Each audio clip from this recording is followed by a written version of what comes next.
All right, welcome to 13 Not Reviews, and today we'll be reviewing Brightburn, a 2019 film, hour and 30 minutes long, and it is directed by David YAROVESKY, written by Brian Gunn, Mark Gunn, and produced by James Gunn. Maybe some relations there. Budget on this film is $6 million. $6 million is not that bad for a Hollywood film these days. And it stars Elizabeth Banks as the mom, David Denman as the father, and Jackson A. Dunn as Brandon Breyer. I don't know if there's anybody else really worth mentioning. Maybe Gregory Allen Williams as Sheriff Deaver, I guess. But basically, the story is basically Superman, an evil version of Superman. What if a child from another world crash landed on Earth, but instead of becoming a hero to mankind, he proved to be something far more sinister? Yeah, it's basically Superman as a bad guy. I don't know if there's anything I can bring new to the table. This thing's been reviewed to death. I don't really know there's a lot that I can bring new to this. I mean, overall, I thought the film was really good. And I was really worried about it at first because I was really worried that there was going to hold back on the gore, because this film has so much potential with what they could do with it, as far as blood, guts, gore, fucking flying everywhere. I mean, you got fucking with a kid with Superman's powers and being a bad guy. That's just limitless potential to what you can do with that. I am, with James Gunn being a producer on this, I should have known that it was probably going to be pretty good. I mean, they probably weren't going to hold back too much. And they really didn't. They really didn't hold back. There was some cool gore scenes in this film, like there's an eyeball scene. That got me right there. Oh, man, y'all know what I'm talking about when you see it. Overall, the costumes, I thought the Brandon's character's costume, I thought it was pretty cool. It was real simple, and I like simple when it comes to horror films, because to me, the more the elaborate the makeup, the more elaborate the costume, the less scary it is to me. I like simple stuff, especially with like clown makeup and stuff. It looks like if the clown makeup looks perfect and blah blah, it just don't remind me of a psycho clown killer that just went in there and took their time on making their makeup. And stuff like that. And like with this killer, the look is very simple, just regular clothes and tattered cape, and the mask looked like had some fucked up ties in the front and very raggedy looking. So I thought it was kind of a creepy costume, especially, I mean, because this film far exceeded what I expected. And to tell you the truth, I haven't bragged on many Hollywood films this year. So this is a breath of fresh air to me to be able to brag on something.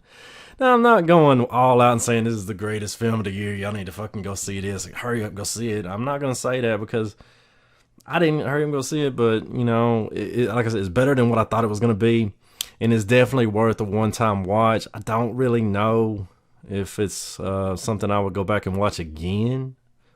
I don't know if it's like a rewatchable movie, because there's just not a lot to it. I mean, that's the downfall of the film, is there's really nobody that can stop the kid.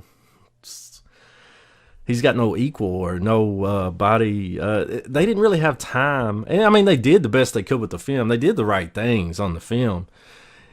Basically, the parents can't have kids. I mean, we're going to go back to the start of the movie, and basically you got two parents, no kids, fucking spaceship comes in, crash lands, they go out to see what it is, fucking baby. Hey, let's fucking take care of it. That's what anybody would do, right? We'll just take care of the baby from outer space.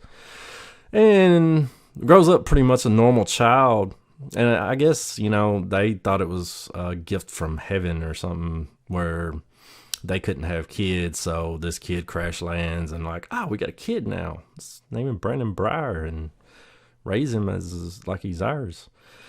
It's kind of like adoption, But when the kid hits puberty, I think around the time he hits puberty is when he starts getting his powers. The difference is, I think Superman was a little later in life when he started getting his powers, a little more mature. So with this kid, it makes sense to being so young that he would be more susceptible to the dark side, I guess.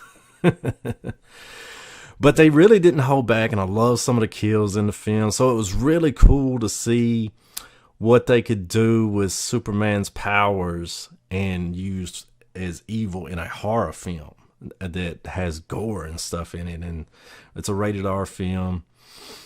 So that was something that I think a lot of people wanted to see before, like that in the comic books and stuff. Like what if a horror director did something with this?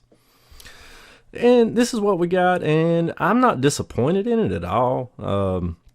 I hope there's a part 2. I hope they make a part 2. I mean, we'll see. I don't know how well it was received, because in theaters, I didn't think it was received that well. And I started seeing better reviews when it came out on Blu-ray. So maybe a lot of people didn't go to see it theatrically. I don't know. But the end of the film, y'all need to watch into the credits, because Michael Rooker, I like Michael Rooker, man. he makes an appearance. So James Gunn always has Michael Rooker making an appearance in the films.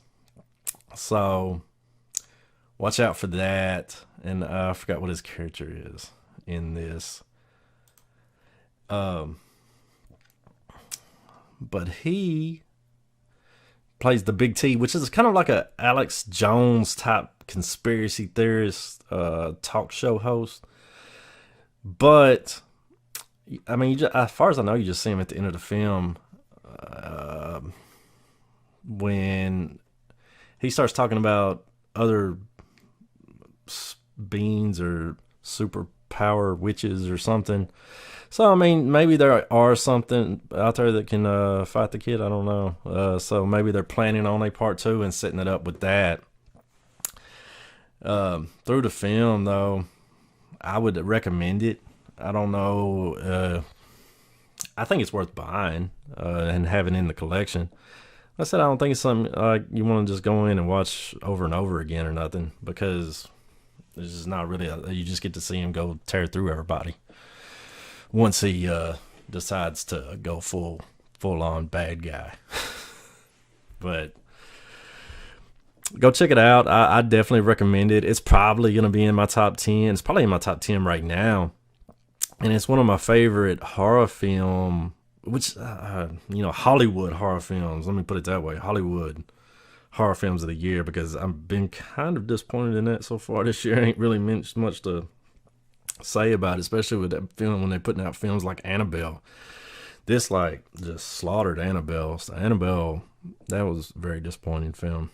But Brightburn, you can watch this and you're safe. It's good. Trust me. I appreciate y'all hanging with me. Y'all come back and hang again sometime.